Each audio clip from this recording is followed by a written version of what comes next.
जय श्री कृष्णा। प्रिय मित्रों, आपके मन में कभी ना कभी तो यह सवाल आया ही होगा कि इंसान का नसीब कब लिखा जाता है। क्या हमारा भाग्य पहले से ही लिखा हुआ होता है? क्या हमारे नसीब में जो भी कुछ घटित होता है वो पहले से तय होता है?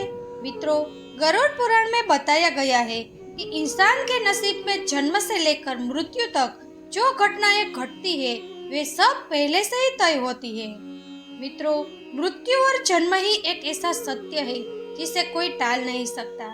लेकिन हम यह नहीं जान सकते कि हमारा नसीब हमारे जन्म से पहले लिखा जाता है या जन्म के बाद। परंतु गरुड़ पुराण में जन्म, मरण और कर्मों के बारे में विस्तार से जानकारी दी गई है। तो चलिए आज हम गरुड़ पुराण की उसी ज्ञानवर्धक प्रस्तुति की शुरुआत करते हैं जिसमें यह बताया गया है कि इंसान का नसीब कब लिखा जाता है। क्या इंसान का नसीब उसके जन्म से पहले लिखा जाता है या जन्म के बाद? मित्रों, गरुड़ पुराण के अनुसार हर इंसान के जीवन में जो भी कुछ होता है वो जन्म से पहले ही तय होता है, उसे कोई टाल नहीं सकता। गरुड़ पुराण हमें जन्म, मरण से लेकर वर्तमान जीवन कैसे जीना चाहिए इन सब चीजों के बारे में सिखाता है। आज हम एक कहानी के माध्यम से जानते हैं कि हमारा नसीब जन्म से पहले लिखा जाता है या जन्म के बाद। यह बात गरुड़ पुराण और स्कंद पुराण में बताई गई है, जो स्वयं श्री कृष्ण ने नारद जी से कहा था। आज हम यही कथा सुनेंगे। मित्रों, एक समय की बात है, द्वारिका नगरी में भगवान श्री कृष्ण अपने दिव्य आसन पर बैठे थे। तभी देवर्षि नारद नारायण नारायण का जाप करते हुए उसके पास पहुँचे। उन्होंने श्री कृष्ण को प्रणाम किया और बोले, हे प्रभु, आप तो त्रिकालदर्शी है। मैंने सुना है कि जो जीव मनुष्य का जन्म लेता है, क्या उसका नसीब पहले से लिखा होता है? हे प्रभु, मैं जानना चाहता हूँ कि इंसान के साथ जो घटनाएं घटती है, क्या वे उनके जन्म से पहले तय होती है या फिर वो अपने पिछले जन्म के कर्मों का फल भोगता है?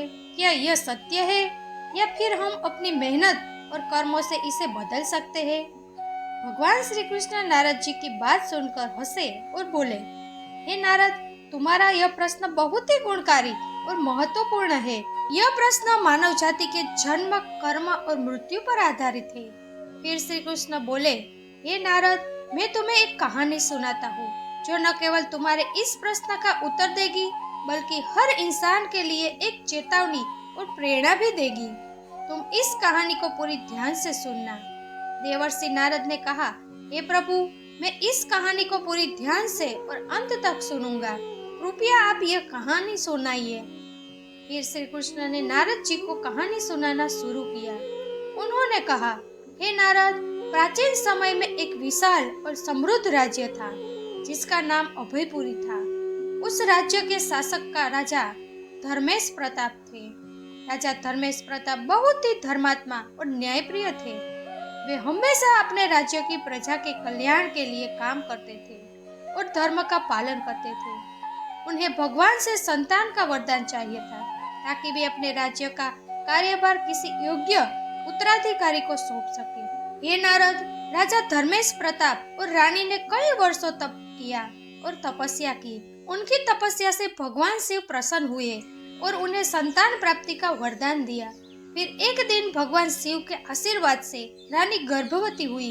राजा और रानी बहुत खुश थे क्योंकि वे चाहते थे कि उनका बेटा महान शासक बने और राज्यों को सुख समृद्धि की ओर ले जाए।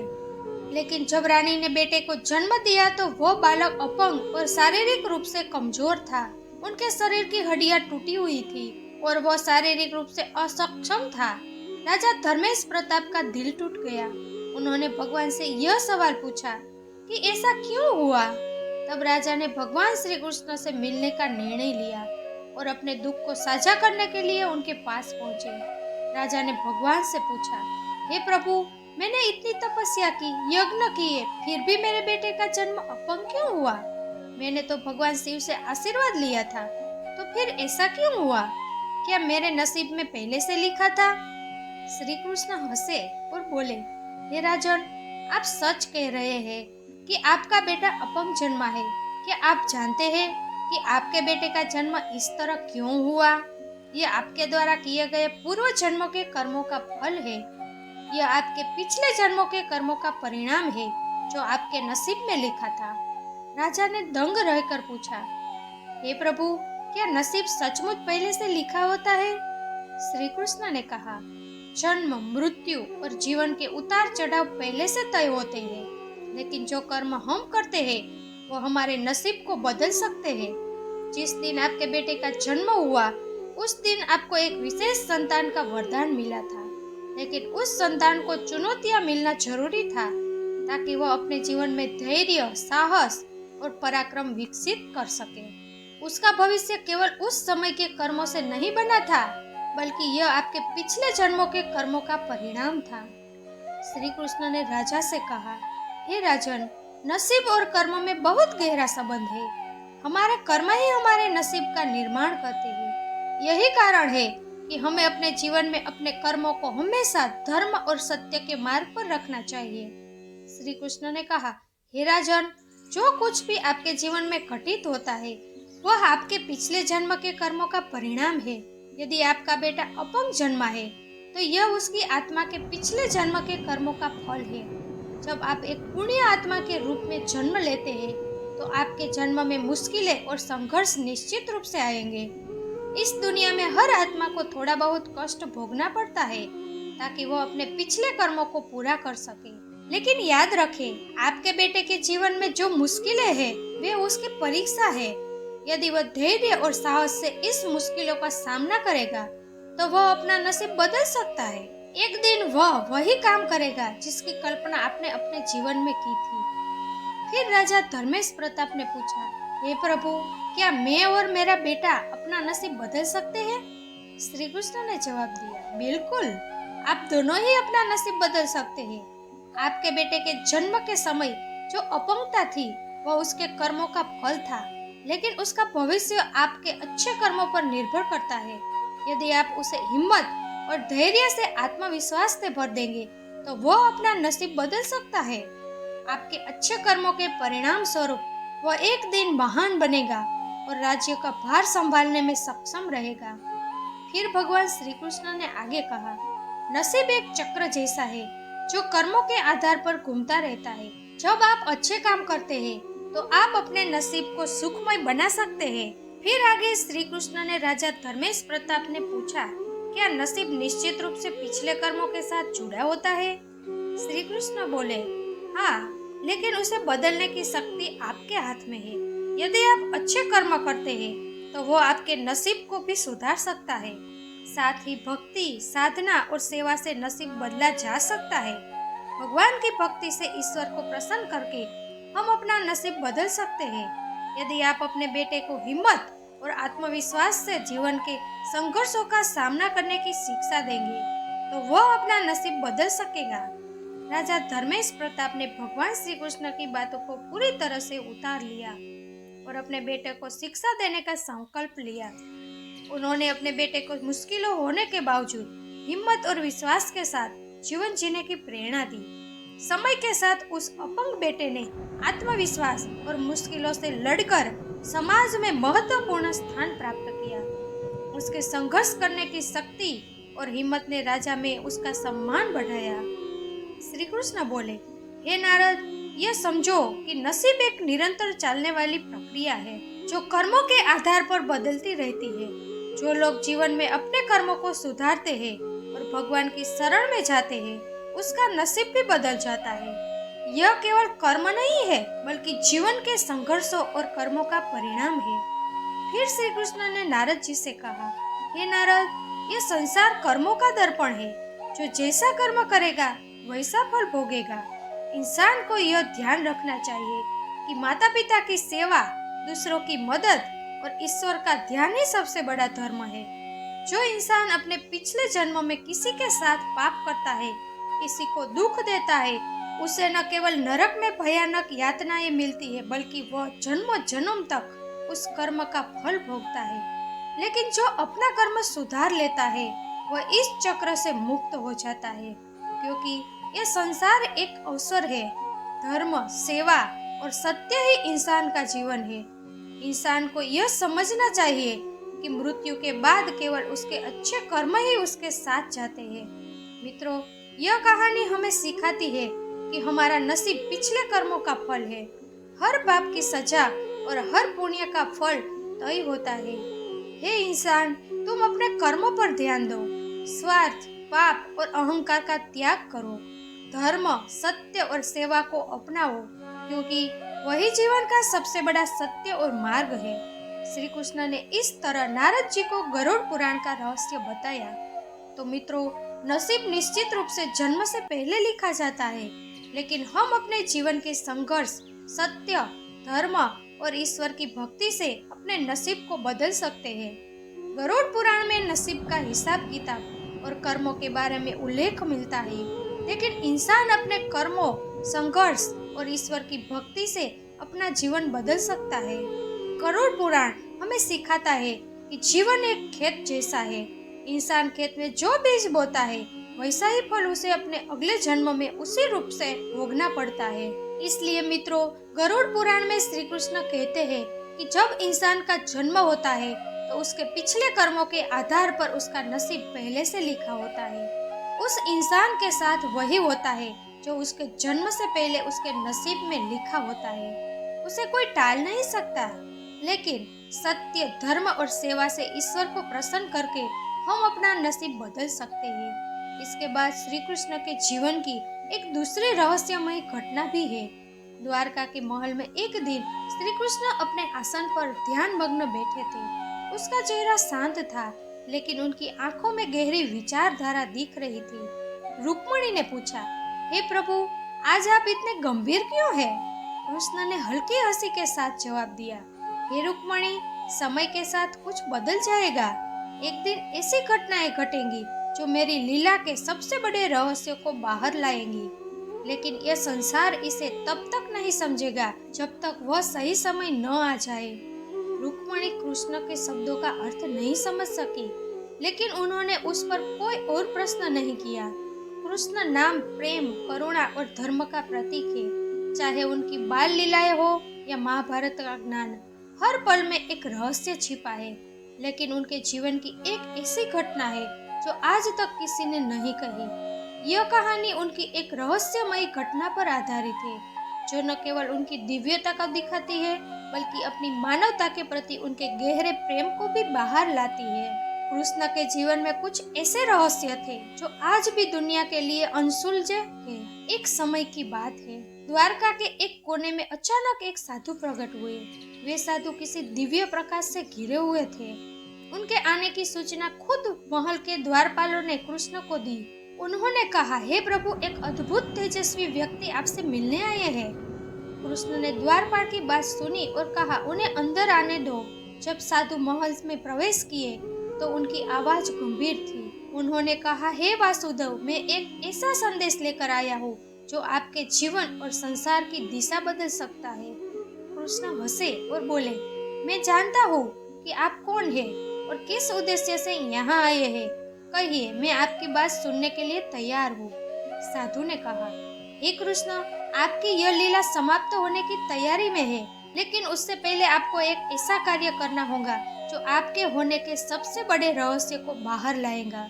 संसार आपके चमत्कारों को जानता है, लेकिन वह अब तक यह नहीं जान सका कि आपने क्यों और किसके लिए धरती पर अवतार लिया है। कृष्ण ने जवाब दिया, संसार को यह जानने की जरूरत तब पड़ेगी जब यह सत्य उसे मोक्ष के मार्ग पर ले जाएगा। आप वह बताइए कि वह घटना कब और कैसे होगी। साधु ने जवाब दिया, आपके अंतिम समय में एक ऐसी आत्मा आएगी जो आपके साथ अपने पिछले जन्म का गहरा संबंध रखती है। वह आपसे प्रश्न करेगी और तब आपको अपने रहस्यमयी अस्तित्व का जवाब देना होगा। साधु की बातें सुनकर कृष्ण गंभीर सोच में पड़ गए। उन्होंने साधु को प्रणाम किया और कहा, जो भी हो, यह मेरी लीला का एक और भाग होगा। कुछ महीनों बाद द्वारका में अशांति फैल गई। चारों ओर ऐसी अफवाहें फैल गई कि किसी अनजानी शक्ति के कारण अशुभ घटनाएं होने वाली है। एक दिन कृष्ण समुद्र किनारे टहल रहे थे, तभी उन्हें एक अनजाना व्यक्ति मिला। वह व्यक्ति साधारण कपड़ों में था, लेकिन उसकी आंखों में अद्भुत तेज दिख रहा था। उसने कृष्ण से कहा, हे वासुदेव, मैं आपके पास एक प्रश्न लेकर आया हूँ। क्या आप मेरे प्रश्न का उत्तर देंगे? कृष्ण ने कहा, जरूर पूछिए। उस व्यक्ति ने पूछा, आप कौन है? क्या आप केवल एक राजा है या ईश्वर का अवतार? और यदि आप ईश्वर है तो आपने इस धरती पर जन्म क्यों लिया है? कृष्ण हंसे और जवाब दिया, मैं वही हूँ जो आप समझते हैं। मैं ईश्वर का एक रूप हूँ, लेकिन मैं केवल एक राजा या देवता नहीं हूँ। मेरा अवतार इस संसार में इसलिए हुआ है क्योंकि यह धरती धर्म और अधर्म के बीच संतुलन खो चुकी थी। कृष्ण ने आगे कहा, जब तक अधर्म बढ़ता है और धर्म का नाश होता है, तब मैं इस संसार में अवतार लेता हूँ। लेकिन मेरा यह रूप केवल एक माध्यम है। वास्तव में मैं हर जीव के अंदर हूँ। मेरा जन्म और मेरी मृत्यु केवल एक लीला है, ताकि इंसान सत्य को समझ सके। उस व्यक्ति ने पूछा, तो क्या आपका अंत पहले से तय है? कृष्ण हंसे और बोले, हाँ, मेरी लीला का हर भाग पहले से आयोजित है, लेकिन मेरा अंत केवल इस शरीर का होगा। मेरी आत्मा अमर है। कृष्ण की अंतिम लीला। जब उन्होंने एक पीपल के पेड़ के नीचे ध्यान लगाया, तो एक शिकारी ने गलती से उनके पैर में तीर मार दिया। ये वही आत्मा थी जिसने कृष्ण से उनके अस्तित्व का रहस्य पूछा था। उस शिकारी ने तुरंत कृष्ण से माफी मांगी। कृष्ण ने हंसकर कहा, यह भी मेरी लीला का ही एक भाग था। आपका यह कर्म केवल उस समय का परिणाम है जब मैंने आपके साथ पिछले जन्म में वचन दिया था। यह संसार एक चक्र है जिसमें सब कुछ पहले से तय होता है। इस घटना के बाद कृष्ण ने अपना शरीर छोड़ दिया, लेकिन उनका यह रहस्य कि वे आत्मा में समाप्त हुई है, उनके भक्तों के लिए एक मार्गदर्शक बन गया। यह कहानी केवल कृष्ण के अलौकिक व्यक्तित्व को ही नहीं दिखाती, बल्कि वह भी सिखाती है कि उनका हर कार्य, हर घटना और हर चमत्कार मानवता के उत्थान के लिए है। गरुड़ पुराण में बताया गया है कि हर जीव का पुनर्जन्म होता है। इंसान जैसा कर्म करता है वैसे ही योनि में जन्म लेता है। मित्रों, मृत्यु एक ऐसा सत्य है जिसे कोई टाल नहीं सकता, लेकिन हम यह नहीं जान सकते कि मरने के बाद हमारा अगला जन्म किस योनि में होगा। हर इंसान अपने जीवन में अच्छे और बुरे कर्म करता है, क्योंकि उसे अपने कर्मों के परिणाम के बारे में पता नहीं होता। जो इंसान अच्छे कर्म करता है उसे मोक्ष मिलता है, जबकि जो इंसान बुरे कर्म करता है उसे कीड़े मकोड़े या निचली योनि में जन्म लेना पड़ता है। देवर्षि नारद ने दूसरा प्रश्न किया, हे प्रभु, मैं जानना चाहता हूँ कि पापी इंसान की मृत्यु के बाद उसकी आत्मा के साथ क्या होता है? क्या उसे कभी मुक्ति मिलती है या वह जन्मों जन्म तक कष्ट भोगता रहता है? तो मित्रों, फिर भगवान श्री कृष्ण नारद जी की बात सुनकर हंसे और कहा, हे नारद, प्राचीन समय में एक गांव में एक व्यक्ति रहता था जिसका नाम विशाल था। वह बहुत धनवान था, लेकिन उतना ही क्रूर, स्वार्थी और अधर्मी भी था। उसका जीवन केवल भोग विलास और दूसरों को नीचा दिखाने में ही गुजरता था। विशाल के माता पिता वृद्ध हो गए थे। उन्होंने अपने जीवन भर मेहनत करके उसे सुख सुविधाएं दी थी, लेकिन विशाल ने अपने माता पिता को अपने जीवन से निकाल दिया था। उसने अपने माता पिता को घर के एक कोने में जानवरों की तरह रखा था। वह उन्हें ठीक से भोजन भी नहीं देता था और न ही उनकी देखभाल करता था।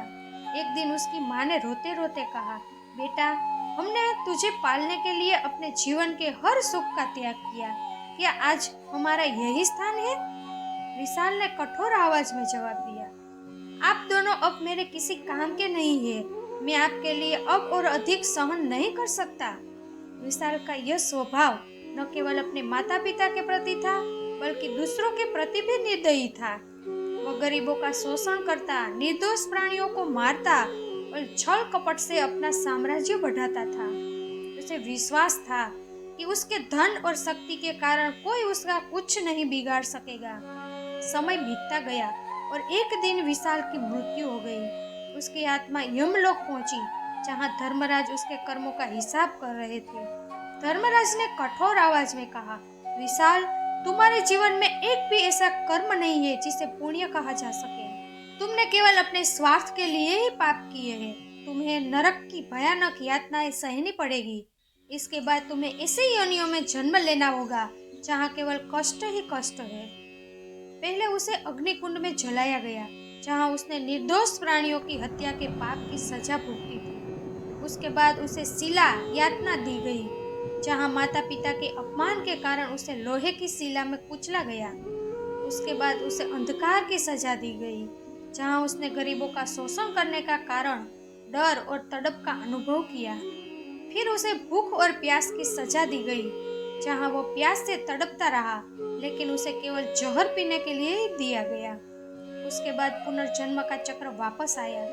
नरक की यातना सहन करने के बाद धर्मराज ने घोषणा की, अब तुम्हें तुम्हारे कर्मों के अनुसार पशु योनि में जन्म लेना होगा। विशाल का जन्म एक गिद्ध के रूप में हुआ। उसे सड़ा हुआ मांस खाना पड़ा और वह हमेशा असुरक्षित और भूखा प्यासा रहा। लेकिन उसका कष्ट यही खत्म नहीं हुआ। उसने अगले कई जन्मों में कीड़े, सांप और अन्य निचली योनियों में जन्म लिया। फिर कई योनियों में भटकने के बाद विशाल की आत्मा ने प्रायश्चित करने का निर्णय किया। अगले जन्म में उसने एक गरीब किसान के घर जन्म लिया। उसने अपने जीवन को धर्म और परोपकार के मार्ग पर समर्पित कर दिया। वह अपने माता पिता की सेवा करता, दूसरों की मदद करता और ईश्वर का ध्यान करता। फिर एक दिन भगवान श्री कृष्ण उसके सपनों में आए और कहा, तूने अब सच्चे मन से प्रायश्चित किया है। तेरे पुण्य कर्मों ने तेरे पापों को धो दिया है। अब तुझे मानव जन्म में मुक्ति का अवसर मिलेगा। सेवा, सत्य और धर्म का पालन करते रहना। कहानी समाप्त करके श्री कृष्ण ने नारद जी से कहा, हे नारद, यह संसार कर्मों का दर्पण है। जो जैसा करेगा वैसा भोगेगा। इंसान को हमेशा यह ध्यान रखना चाहिए कि माता पिता की सेवा, दूसरों की मदद और ईश्वर का ध्यान ही सबसे बड़ा धर्म है।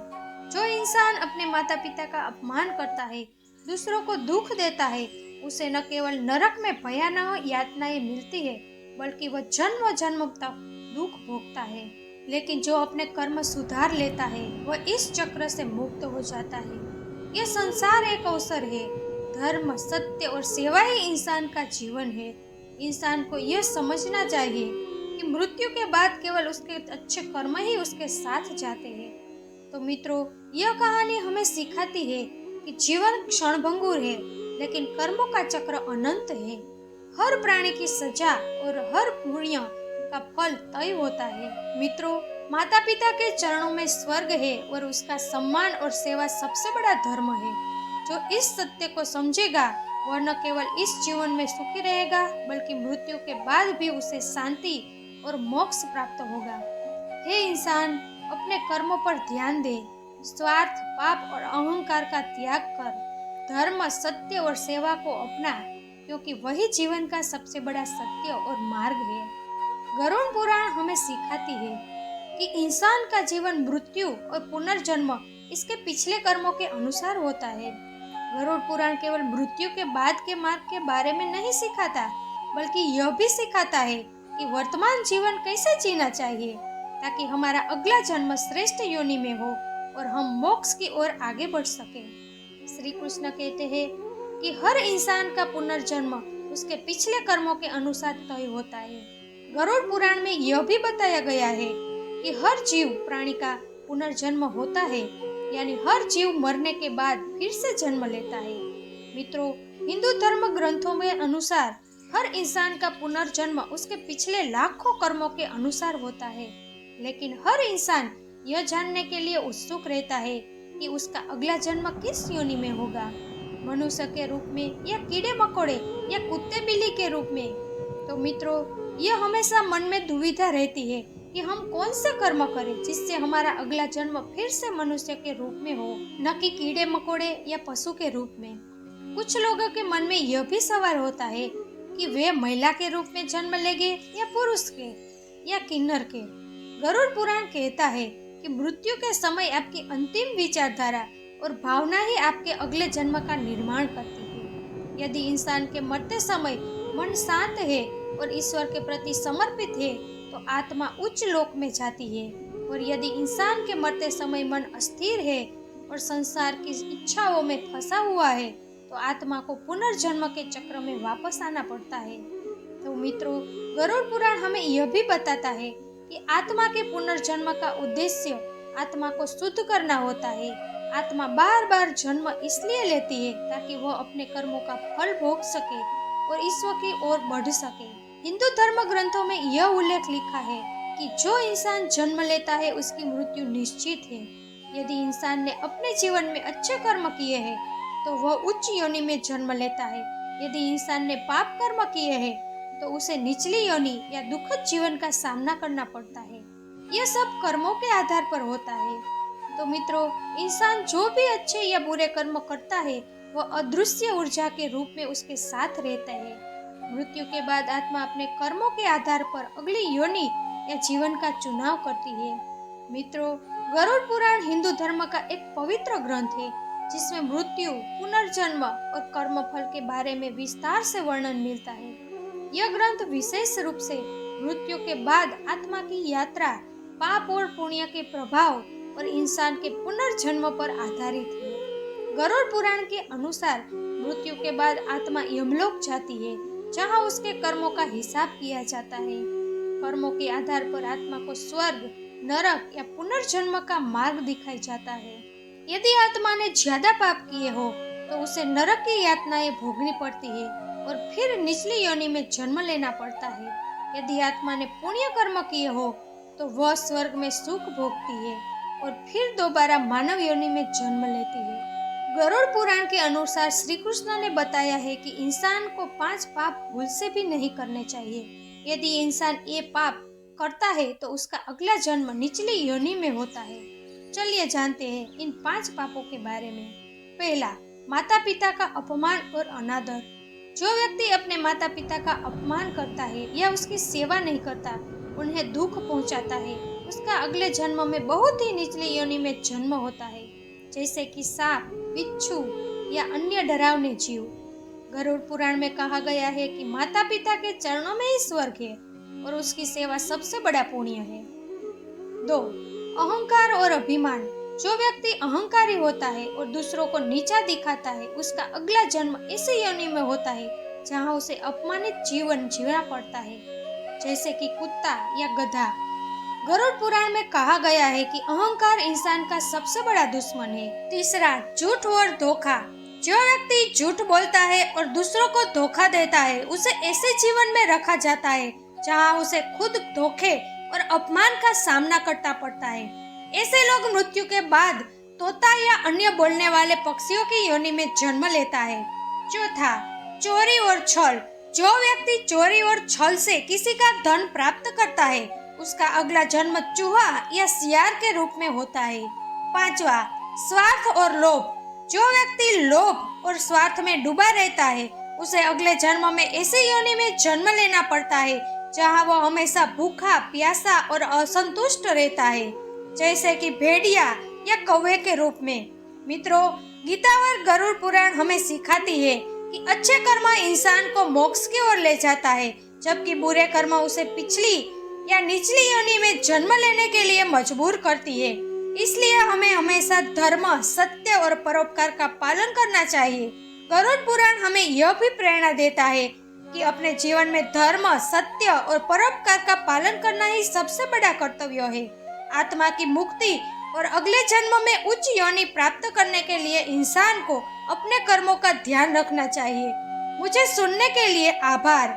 मित्रों, मिलते हैं अगले वीडियो में एक नई सीख के साथ। हमेशा खुश रहो, अपना ध्यान रखो। भगवान आपकी सभी मनोकामनाएं पूर्ण करे। अगर आपको हमारा यह प्रयास पसंद आया हो तो वीडियो को लाइक करके कमेंट में जय श्री कृष्ण जरूर लिख देना। और आप हमारे चैनल पर पहली बार आए हैं तो चैनल को सब्सक्राइब करना ना भूलें। जय श्री कृष्ण। राधे राधे।